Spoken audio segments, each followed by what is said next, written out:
What's going on, guys? Welcome back to the Art of Suffering podcast with Dalton Arnell. Today, we're in a little different setting. I got way too much to do. That's why I've been slacking on the episodes.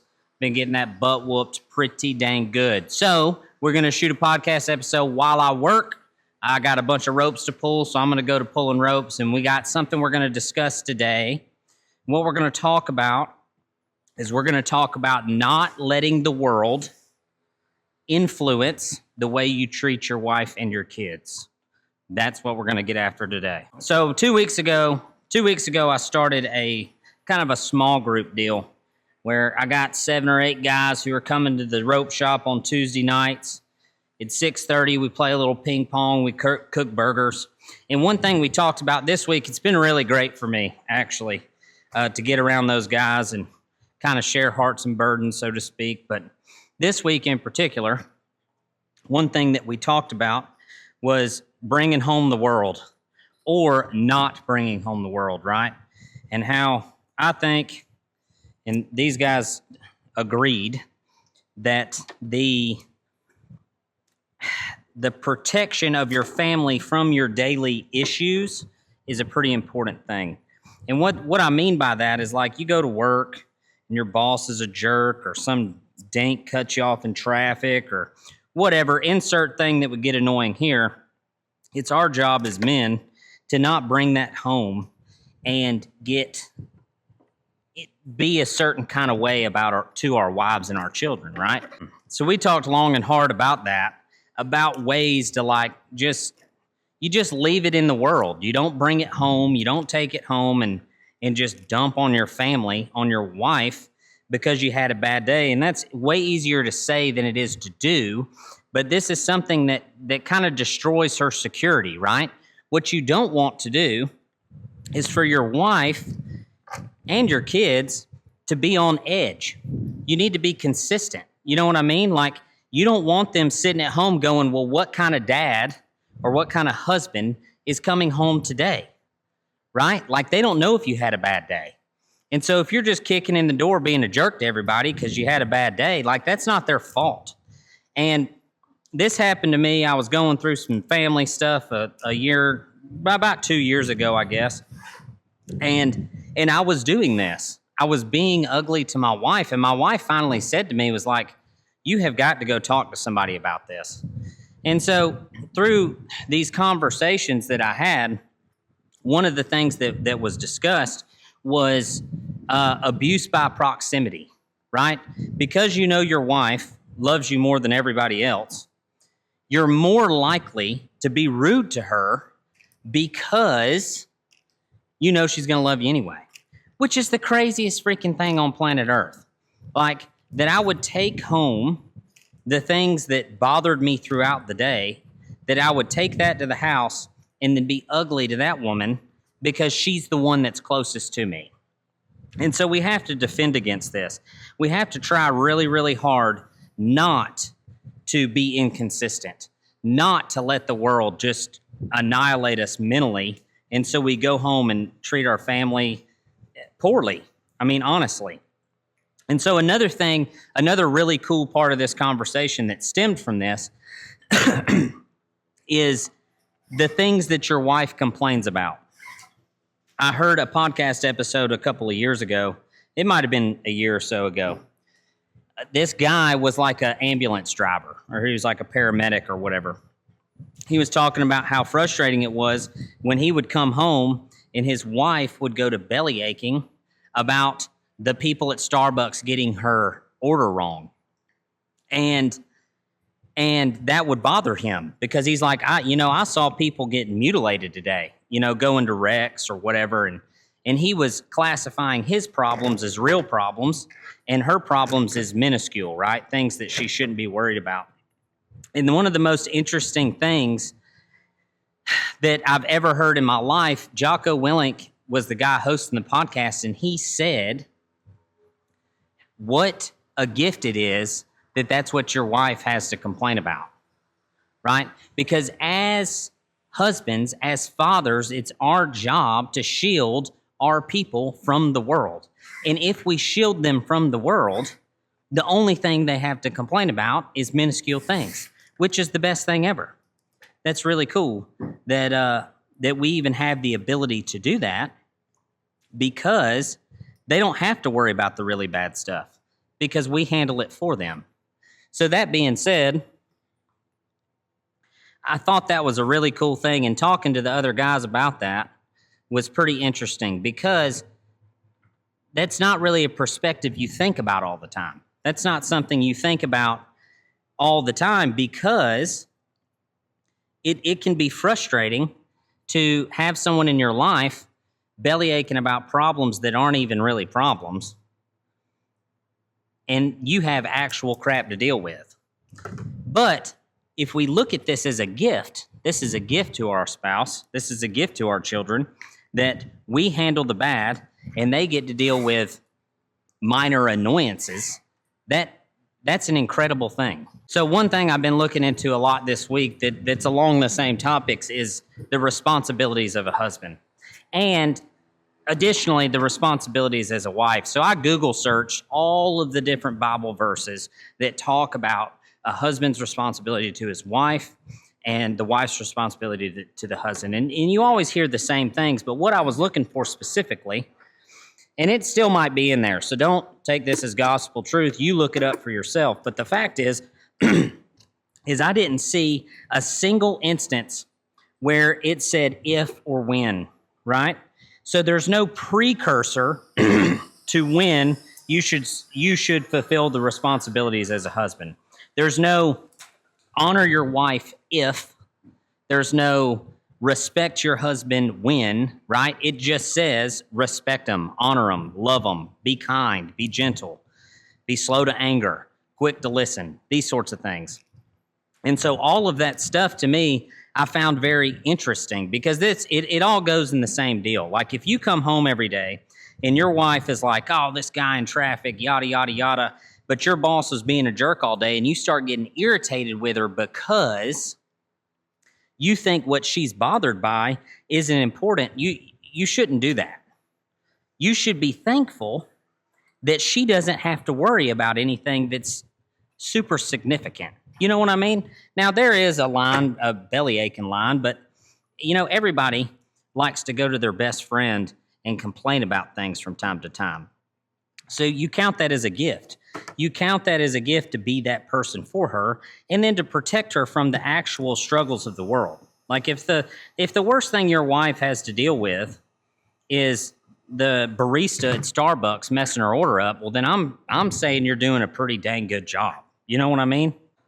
But as we move along and as we work towards our goals of being the best husband we can possibly be, we have to separate our responsibilities as being a husband away from your wife having to do anything to have you meet those responsibilities.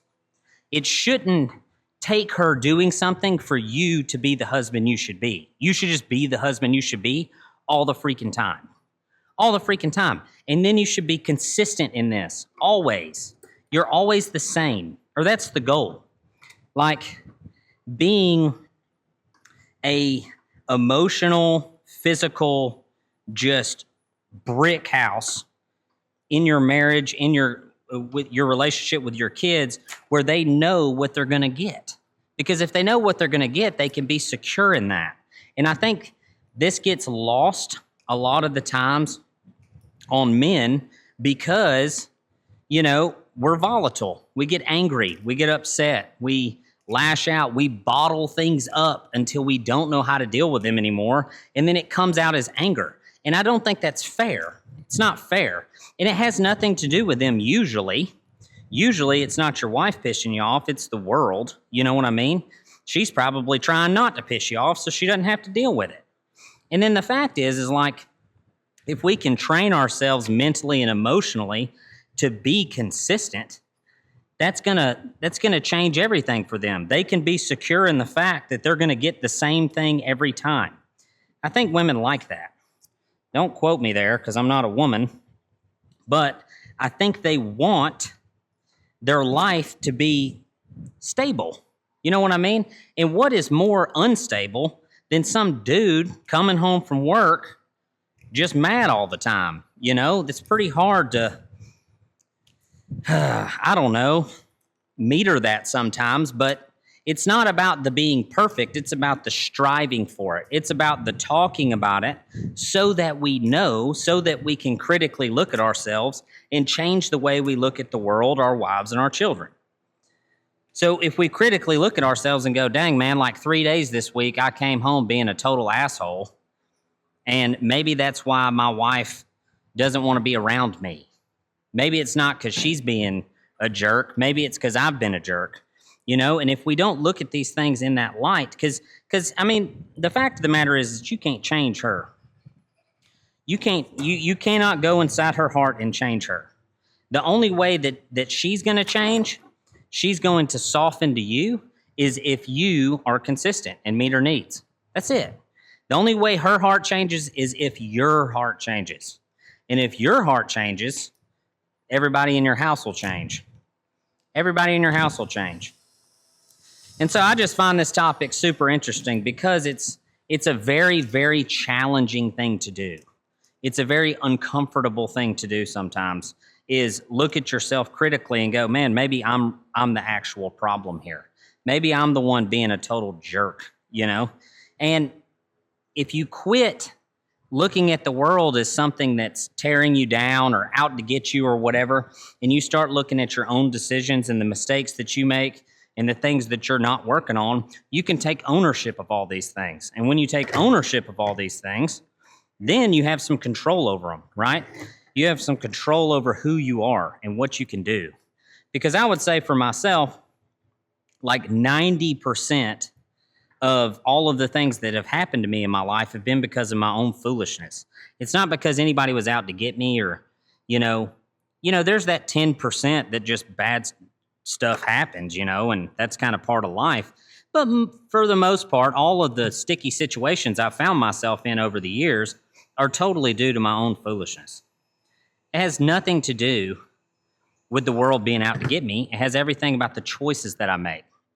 So once you start breaking those things down in a way that's like, okay, well, if my choices are going to lead to the repercussions of my actions, maybe I look a little closer at my choices, or maybe I look a little closer at the things that can mentally, physically, emotionally affect me. And if I can start controlling those things, or if I can start, deciding whether they're really worth getting pissed about or really worth being angry about, then it doesn't have dominion over you. You know what I mean? Then it doesn't own you or control you. If we start taking ownership over these things that they're physically, mentally, and emotionally controlling us, and once they're controlling you, that's when it starts affecting your spouse. That's when it starts affecting her security. And I know as a man, that doesn't make any sense to us. It's like, how is me having a bad day affecting my wife's security?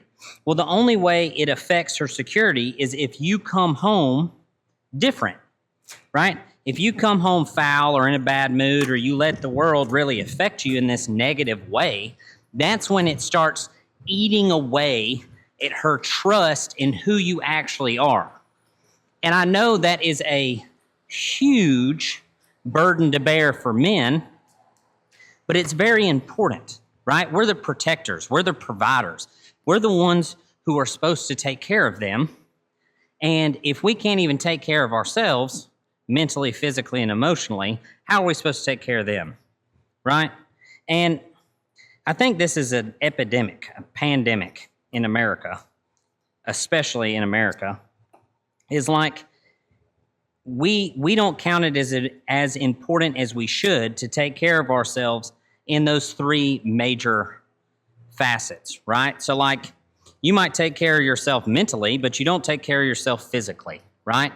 And that's going to come back to bite you in the ass towards the end of your life. And if you don't think your wife thinks about this, I think you're wrong. I think all of these things, whether consciously or subconsciously, this is something that affects them. This is something that affects the way they see us. And I'm guilty of this. Like, I have not been as devoted to the gym as I should have been for the last couple of years. And I have not taken care of myself physically like I should have the last couple of years. And just like everybody else, I can make 5 million excuses on why I don't have time to do that stuff, but they're just BS, man. I'm just lying to myself. I'm just going home, drinking beer, not doing what I need to do, not getting up on time, just because I'm being lazy. That's what we're being lazy. And I'm as guilty of it as the day is long. I am as guilty as the day is long when it comes to not making that stuff a priority. And I swear, my wife has never said anything to me about this. She's never said, hey, you're gaining weight, or hey, you're not taking care of yourself, because she would think that would offend me. But I really, truly believe that subconsciously this affects the way that she looks at me as a man.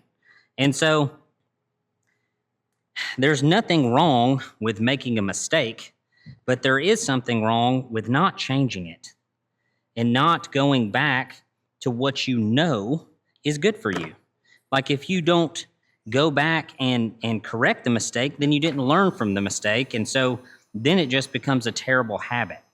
So for myself, I can recognize that the mistake has been made and it's time to change some things so that we don't repeat the same mistakes, if that makes sense. So what this looks like in my life at the moment is literally the gym, literally not drinking. Like these are the things that negatively affect me on a daily basis. Like if I drink, I don't get up. I don't go to the freaking gym. And so trying to change those things, trying to change those habits is extremely difficult. And anybody can say, you can be like, well, you never should have started drinking in the first place. Well, no shit. No kidding. I shouldn't have started drinking in the first place. But mistakes are made, and they don't have to be continually made. They can be changed, right? And so you just choose to walk a different way. You just choose to decide today, I'm going to start today. I'm going to change the way I'm acting, right? And this is quite frankly why wisdom is the wise application of failure is my most favorite quote of all time. Because it's like that mistake or those habits that we've built that are just not good for us, you can learn from those mistakes. You can learn from them and you can change and you can go the other direction. And that's what I'm in the process of doing. And that's way easier to say than it is to do. But the fact of the matter is it needs to be done. And the first part of this is taking ownership of the mistake, is going, okay, I've been a lazy piece of garbage. I need to do something different. So you just do something different. And everybody has the freedom to do that. Anyways, guys, that's something I've been thinking about for the last 2 weeks, is just not letting the world negatively affect me, my mental, and the way that I treat my family, along with learning from the mistakes I've made, the bad habits I've built, and saying, we're going to change. We're going to do something different. And I don't succeed at that every day. Unfortunately, I wish I was disciplined like David Goggins and, could just will myself to do it. But the fact is that it's a process. Changing is a process. So if we choose to go a different direction, be prepared for the enemy to fight you on it, because he wants you to stay in that. And that's been the problem, right? Whether it's arthritis flares or work or whatever is just super busy, the fact is he's going to come to you. The second you start doing the right things, he's going to come try to steal, kill, and destroy your family. So keep that in mind. As always, guys, check out the apparel on the website. It supports the podcast, artofsufferingpodcast.com. Thank you so much to everybody who's gone and purchased apparel there. It'll be linked in this video if you're watching it on YouTube. If you need help, if you need to visit with somebody, please reach out at dalton@310edu.com. That's my email address. They can reach out there, right? And I'd love to visit with you. Guys, if you want to be on the podcast, I'm looking for guests. So just shoot me an email there. We'll get you scheduled. It can be anybody. The whole point of this thing is to share sufferings and hardships so other people can learn from it. So if God is calling you into sharing your suffering with other men, women, young men, all sorts of people that watch the podcast, then give me a call. I'd love to give you. Daddy, what's that? That's my microphone. Don't touch it. What's it for? I'm talking to people. It's my microphone. Oh, Yeah. So if you want to reach out and jump on the podcast, I'd love to have you. I'd love to visit with you. We'll schedule a time and get that done. As always, guys, thank you so much for watching, and I'll see you in the next one. What you need, cream cheese? You need to change your diaper?